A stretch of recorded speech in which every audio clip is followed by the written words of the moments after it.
وعلیکم السلام ورحمۃ اللہ۔ یہ بہت ہی زبردست نقطہ آپ نے اٹھایا ہے، اور واقعی ہی آپ سوچتے ہیں تب یہ چیزیں ذہن میں آتی ہیں۔ اس انداز سے کبھی سوچ میرے ذہن میں بھی نہیں آئی۔ سچی بات تو یہی ہے۔ تو یہ بالکل صحیح آپ نے زاویے سے دیکھا ہے کہ اس اینگل سے دیکھو تو اس کے اوپر ایک اور زیادہ یعنی یہ چیز ہو جاتی ہے کہ یعقوب علیہ السلام جن کے بارے میں اللہ تعالیٰ کہتا ہے کہ ہم نے ان کو علم سے نوازا، اور جنہوں نے وہ خواب کی تعبیر بھی بتائی، وہ فوراً پہچان گئے کہ یہ کیا معاملہ ہونے والا ہے، کہ میرے اس بیٹے کو اللہ تعالیٰ نبی بنائے گا، اور بڑا جلیل القدر نبی بنائے گا، اور اس کو بڑی فہم و فراست عطا فرمائے گا، باتوں کی تہہ تک پہنچنے کی وہ صلاحیت دے گا۔ یہ کوئی تھوڑی نعمتیں ہیں، یہ کوئی تھوڑی برکتیں ہیں جو اللہ تعالیٰ کسی کو دے۔ اور پھر اور مثال دی کہ جس طرح ابراہیم علیہ السلام اور اسحاق علیہ السلام، کیونکہ وہ بھی بہت ہی جلیل القدر انبیاء میں سے ہیں۔ ابراہیم علیہ السلام کا تو کہنا ہے کہ خلیل اللہ ان کا لقب ہے، بہت ہی زیادہ درجے والے اور بہت ہی زیادہ مجاہد اور توحید کے دیوانے سمجھ لیجیے، اور شرک کے دشمن گزرے ہیں۔ ہر جگہ اللہ نے ان کے لیے جہاں ان کی تعریف کی، ساتھ فرمایا وَمَا كَانَ مِنَ الْمُشْرِكِينَ۔ یہ ایک اضافی چیز ہوتی ہے کہ شرک سے اس قدر نفرت تھی ان کو کہ ایک معمولی دبا بھی ان کے نام اعمال کے اوپر نہیں تھا۔ اس طرح وہ شرک کے خلاف اٹھے تھے، کسی کی پرواہ نہیں کرتے، کسی سے نہ ڈرنے والے، اکیلے تھے لیکن تب بھی ڈٹے رہے۔ تو کتنی بڑی اللہ کی یہ رحمت ہے کسی انسان کے اوپر۔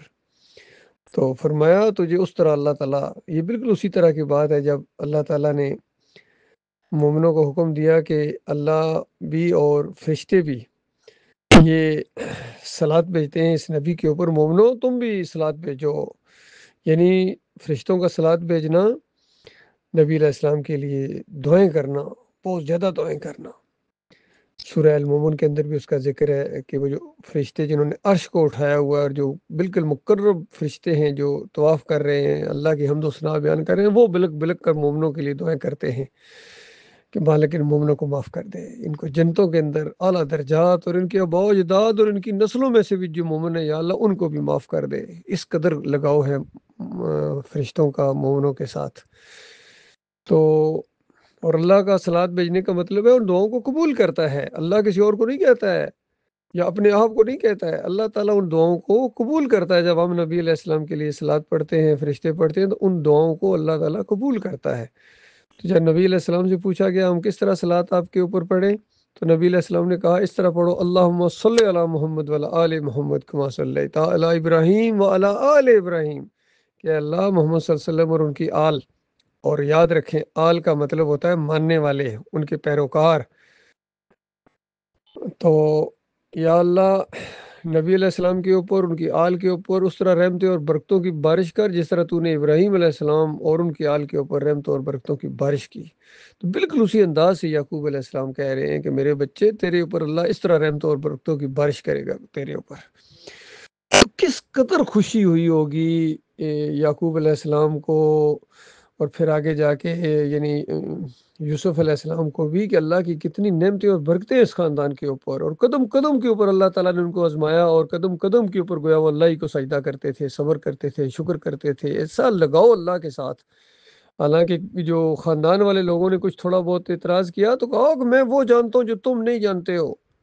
اللہ کے منصوبے اس طرح آگے بڑھ رہے ہوتے ہیں، اور پھر جب وہ معاملہ ذرا سامنے آیا تو کہا کہ میں نہیں کہتا تھا کہ میں وہ جانتا ہوں جو تم نہیں جانتے ہو۔ پھر سب نے اپنی علمی کا اظہار کیا کہ ابا جان ہمارے لیے اللہ سے رحمتوں اور مغفرت کی دعا کیجیے۔ تو اندازہ لگائیے کس طرح یہ ایک خاندان ہے، ایک نمونہ ہے، نمونہ بنایا۔ اندازہ لگائیے اس خاندان کو اللہ تعالیٰ نے نبی علیہ السلام کے لیے کہ ابراہیم کا طریقہ اختیار کرو، اور پھر ہمارے لیے نبی علیہ السلام کو زندگی کو نمونہ بنایا۔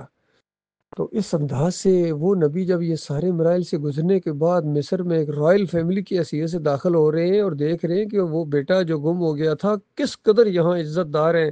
اور کتنے منصب کے اوپر ہیں، اور نبی بھی بن چکے ہیں، اور نبی ایک دوسرے سے بہت محبت کرتے ہیں۔ یاد رکھیے انبیاء آپس میں ایک دوسرے سے بہت زیادہ محبت کرتے ہیں، ایمان کی وجہ سے، اللہ کی وجہ سے احترام کرتے ہیں ایک دوسرے کا۔ اور اللہ نے خود فرمایا کہ میں نے بعض کو بعض پر فضیلت دی ہے، اور جس کو فضیلت دی گئی ہو تو دوسرا تو اور زیادہ اس کی عزت اور احترام کرتے ہیں کہ اللہ نے فضیلت دی ہے۔ تو بالکل اسی انداز سے جب یعقوب علیہ السلام نے دیکھا کہ میرے بیٹے کو اللہ نے کس منزل تک، کس منزلت تک پہنچا دیا ہے، اور پھر دنیاوی جو شان و شوکت ہے اس کی بھی ایک معراج ہے، گویا ایک بادشاہ ہے مصر کے، اور بہت بڑی وہ مملکت تھی، قدیم ریاست تھی مصر کی، تو وہاں ایک پوری طرح بادشاہ بھی ان کے انڈر اندازہ لگائی، وہاں کا بادشاہ بھی، چونکہ روایتوں میں آتا ہے کہ ایمان لے آئے تھے، اور وہ اس انداز سے دینی لحاظ سے بھی اور دنیاوی لحاظ سے بھی ان کو انڈر ہونا پڑا، کیونکہ سارا انتظام قید سالی کا وہ یوسف علیہ السلام کے ذریعے پایہ تکمیل تک پہنچا تھا، تو بہت زیادہ متاثر ہو گیا تھا۔ تو اس انداز سے جب یہ شان و شوکت دیکھی، اور اتنا بڑا وہاں تخت ہے، وہاں عزت کے ساتھ بٹھائے گئے، تو سارا خاندان اللہ کے سامنے سجدہ ریز ہو گیا، یعقوب علیہ السلام اللہ کے سامنے سجدہ ریز ہو گئے شکر گزاری کے طور کے اوپر، اور پھر پورا خاندان، ان کی ساری اولاد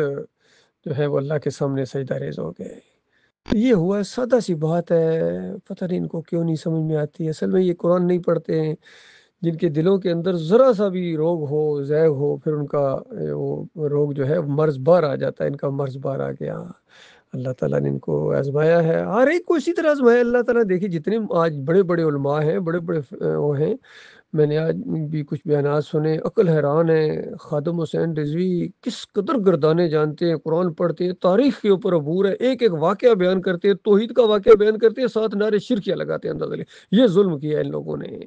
وکیلوں کا کل میں نے پورا دیکھا، وہ ہجوم ہے، پورا جلسہ ہے، اور داڑھی رکھے ہوئے جو وکیل تھا، اور نعرہ حیدری یا علی مدد اور نعرہ رسالت یا رسول اللہ لگا رہا ہے۔ تو اس طرح افسوس بھی ہوتا ہے کہ کیا انہوں نے کیا سیکھا ہے مدرسوں کے اندر۔ طاہر القادری کو دیکھو،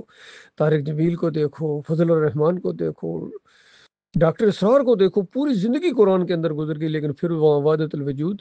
پیش کر رہے ہیں۔ تو تقی عثمانی کو دیکھو، رفیع عثمانی کو دیکھو، مفتی محمود کو دیکھو، اور محمود الحسن اور شبیر احمد عثمانی دیکھو، قرآن کے پہلے صفحے کے اوپر شرک وہ لے آئے، توحید کو شرک میں بدلی کر دی، یا کا نعبد و یا کا نستعین کی تفسیر کرتے ہوئے۔ تو یہی معاملہ، اسی طرح یہی انداز اختیار کیا محمد حنیف صاحب نے، اور توحید کو شرک کے اندر بدلی کر دیا، سجدہ شکر کو سجدہ تعظیمی کے اندر بدلی کر دیا، پھر نظم کے ڈنڈے سے پوری جماعت کے اندر وہ منوایا۔ بڑا ظلم ہوا ہے، میں اپنے بھائیوں کو سمجھاتا ہوں، لیکن ان کو احساس نہیں ہے، یہ آگے سے دشمنی کرتے ہیں، پروپیگنڈے کرتے ہیں، اور الزامات لگاتے ہیں، عیب لگاتے ہیں۔ سب نے یہی کیا ہے، بس پرچے نکال دیا، امن جماعت سے نکال دیا۔ اچھا جی، جو اللہ کی بات کو بیان کرے، توحید کو بیان کرے، شرک سے روکے، اور توحید کو پوری دنیا میں پھیلائے، آڈیوز کے ذریعے بھی، ویڈیوز کے ذریعے بھی، اس کو آپ پرچے نکال دیں گے تو مالک تمہیں چھوڑ دے گا؟ کوئی معمولی بھی عقل ہے، فہم ہے؟ مالکم لا ترجون للہ وقارا وقد خلقکم اتوارا، تمہیں کیا ہو گیا نادانو، تمہارے ہاں اللہ کا کوئی وقار نہیں؟ پوری کائنات اس نے اکیلے بنائی ہے، اکیلا چلا رہا ہے، یہ کائنات توحید کے لیے بنی ہے، ایمان کے لیے بنی ہے، تو اس مالک کی بات کو تم پیچھے کرتے ہو، یا اس کے راستے میں رکاوٹ بنتے ہو، تو اس کے بعد تمہیں ذرا بھی اللہ کا ڈر نہیں لگتا؟ یہ سب کچھ کرنے کے بعد پھر جنت کی امیدیں لگا کے بیٹھے، اندازہ لگائیے دین کا کام کہتے ہیں ہم کر رہے ہیں، یہ آگے جاؤ گے تو پتہ چلے گا۔